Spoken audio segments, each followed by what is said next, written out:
Okay, we are here now and at the cusp of what I hope will be our final result of this analysis of the finite element method. So this is best titled Convergence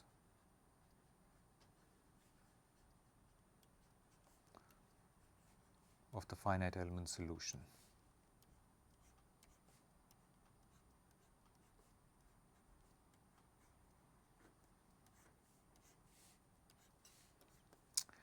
Okay, before I state the result and prove it, there's one result that I need to recall from a few segments ago and generalize it. Okay, so recall that when we actually started talking about the analysis of the method, we used this, or I stated the fact that the H1 norm is equivalent to the energy norm. Okay, so recall equivalence of H1 and energy norms.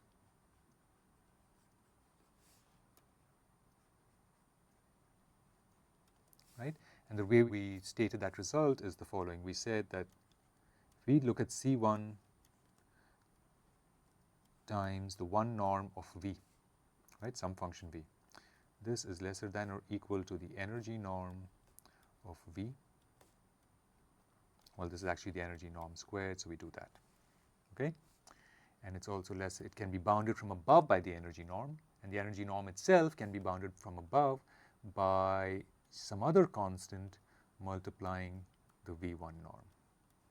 Right, and I believe there was also a question about what exactly we meant by this equivalence and how it held, why it might hold, and I said that, well, it really rests crucially upon the fact that when we speak of these norms, we are talking of quantities that are real and therefore bounded, they're not infinite.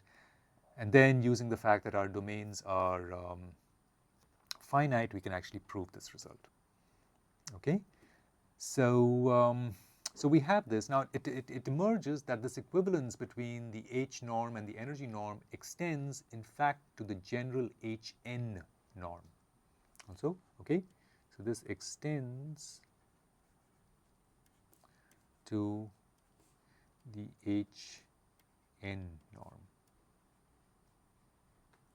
Right, so this says that if we just look at C1 times the n norm of V, it is bounded from above by the energy norm,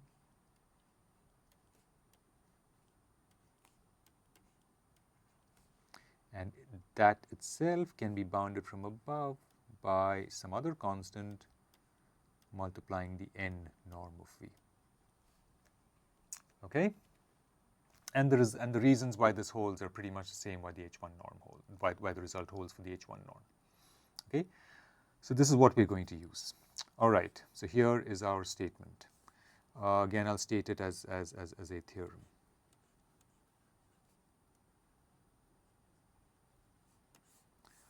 The theorem is one on the n norm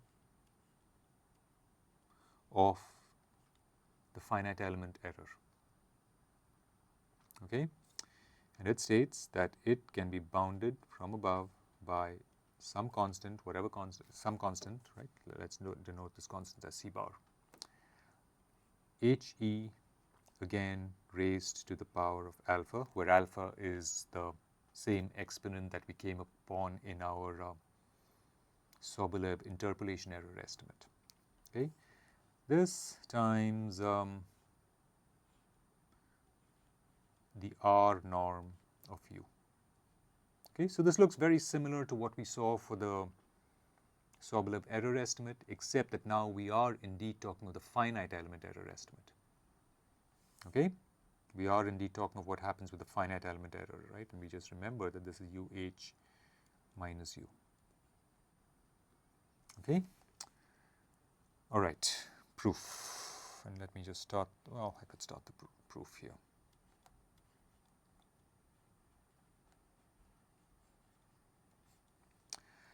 And to start the proof, let us actually start with this result I've just stated at the beginning of the segment, the result just above the theorem, right? And let us start by writing C1 times energy norm, sorry, N norm of finite element error. Using the result we've just stated above, it is clear that that can be written as being bounded by the energy norm of the error.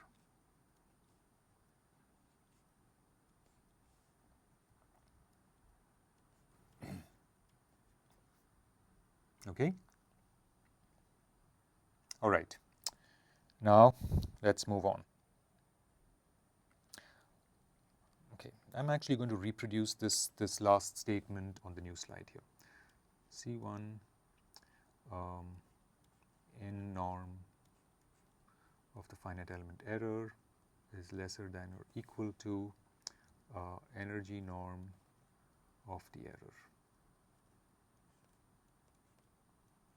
Okay? Now, the energy norm of the error itself, you recall from a couple of segments ago, is bounded by a quantity which is also the energy norm of UH minus U.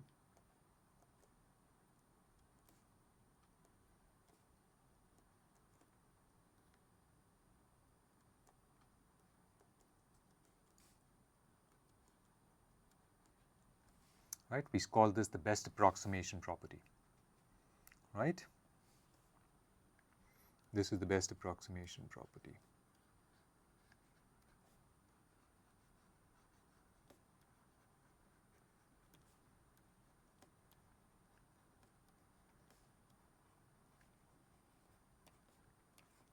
Okay?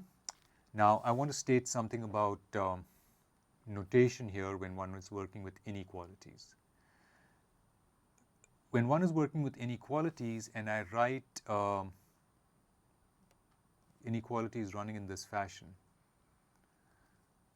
the way to read it is that what we have here, the energy norm of E, is greater than or equal to C1 times the N norm of E. When we come down to the second line, what we are seeing is that what we wrote on the first line is itself less than what we wrote upon this on the second line. So it's very similar to actually taking what we have on the second line here and moving it back here. Okay? That's how we understand these. That's the notation that's used when one is writing on multiple lines. Okay? So what this is stating is in fact the best approximation property, right? Because there we did indeed prove that the energy norm of the error is lesser than or equal to the energy norm of this particular quantity. Okay? But now note that when we chose those functions UH, okay, included in those functions was this interpolate U tilde. Because UH, after all, was just functions living in SH, right, and satisfying the Dirichlet boundary condition. Since U tilde H also lives in SH and is in fact equal to the exact solution at the nodes, it also does satisfy the Dirichlet conditions, right? So it is in fact one of these members, right? So the reason we get this result is the best approximation property and the fact that U tilde H also belongs to SH. Okay? All right.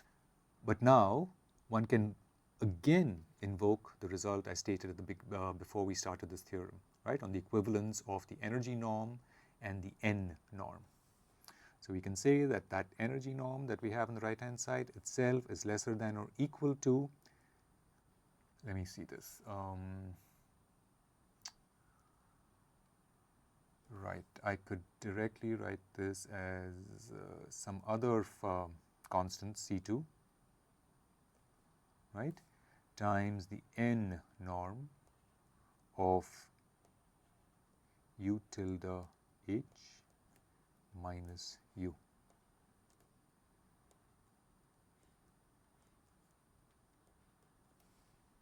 Okay, just from the fact of our statement on equivalence of norms. Okay, all right. So we have this, and what we can do now is invoke. So this result follows from equivalence of Hn and energy norms.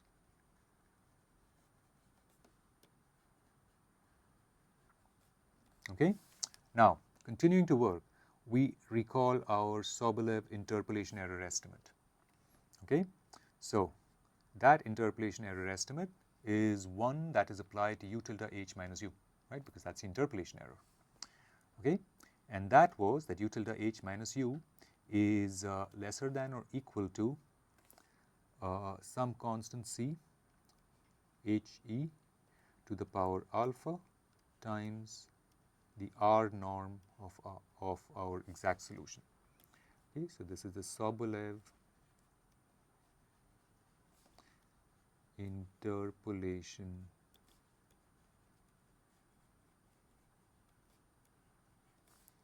error estimate.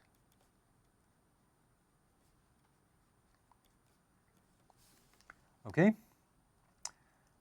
All right, but now look at where we've got. We started out with C1 times the n norm of our finite element error, and through this process, right, of repeatedly invoking various results that we've accumulated, we have arrived at the fact that it is bounded from above by the term on the right hand side. So let me now just collect these results to say that the n norm of the finite element error is lesser than or equal to C2, which is a constant, times C, which is a constant, and divided by C1, which is yet another constant, times HE to the power alpha. Okay. Now this is our new constant C bar. Okay. So our final result is that the finite element error in the n norm is lesser than or equal to C bar, which is a constant, HE to the power alpha times the R norm of u. Okay, that's our result. Now, let's just spend a couple of minutes examining this result. Okay, what it tells us is that again, if we look at cases where the solution is the exact solution is very smooth for u sufficiently smooth,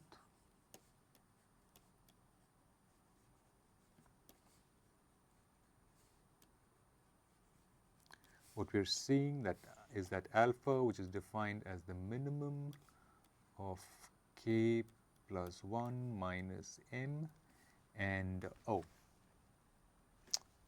in this case we're working with the n norm, right? So we have k plus 1 minus n.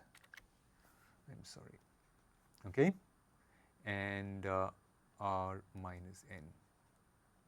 Okay, so alpha is the minimum of those two quantities, right? So for u being sufficiently smooth, what we see is that alpha is indeed equal to k plus 1 minus n, right, where k is the polynomial order of our basis functions.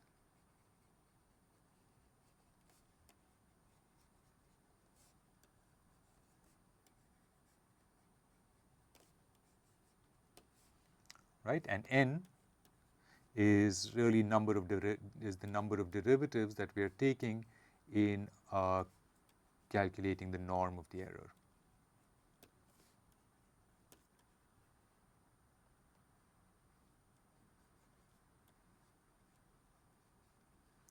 Okay, All right, to get a little more insight, let's consider what happens with, let's consider special cases, right? Consider n equals 1. So we're considering the 1 norm, right? The H1 norm. And, well, let's just consider n equals 1. Okay? In this case, our result becomes that the H1 norm of the error, what do we mean by the H1 norm of the error? What we're saying is we're looking at the error in the finite element solution, square integrating it, and also square integrating the derivative of the error. So we're trying to gain control not only over the error, but also its derivative. And we're demanding that the error be somewhat smooth, because we want to say that even its derivatives should not get very big. Okay? So we're not only saying that the error shouldn't be too much, but it should also be smooth, right? Okay. So this thing now is lesser than or equal to our constant C bar, HE, okay, to the power k plus 1 minus 1 times the R norm of U. Okay? So it is saying that if we are looking at the H1 norm of the error, basically we're trying to look at the error itself and its derivative, right? It converges at the rate of k, right? Our polynomial order, right? So for linear basis functions, right, for k equals 1, okay, we get the error in the 1 norm is essentially proportional, right, to, well, let me not say proportional. The error in the 1 norm of the error is bounded by C bar HE. So indeed, as we refine our mesh, HE goes to 0, right? As HE tends to 0, the 1 norm of the error will also tend towards 0. Okay? But note now that if we were to take k, if we were to go to higher polynomials, right, the same 1 norm of the error would now converge at a higher rate.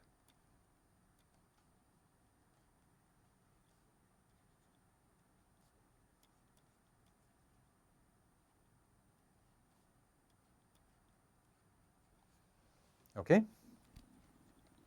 All right? Okay. Now, so this is the main sort of result that we wanted to establish. And of course, as we go to higher and higher order polynomials, our error converges more rapidly. Now, if we want to compute the error in the L2 norm, right, which is equivalent to the H0 norm, there is an additional technique that needs to be invoked. It's called the Open.Michigan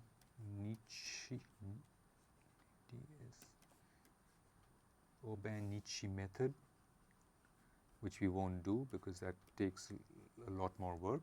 Okay, but essentially in this setting, the result is the following. If we consider the L2 error, right, and I'll make it explicit that we're talking about the L2 error. Now we're just talking about square integrating the error, right? No derivatives. Then the form is essentially the same. Okay?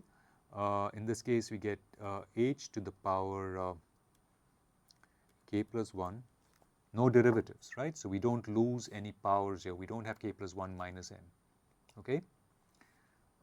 Times the R norm of the exact solution. Note that, of course, we're assuming that the exact solution is sufficiently smooth so that that exponent alpha always reduces to k plus 1, right? So this is the condition for the L2 error. So what this means now is that with k equals 1, the L2 error of our finite element solution converges quadratically, right? It converges at HE to the power 2, right? And so on, right? So if we had k equals 2, we would converge at the rate HE to the power 3.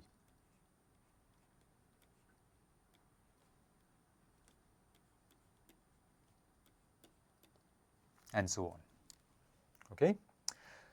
So essentially, this summarizes the key result that is used in conventional finite element error analysis.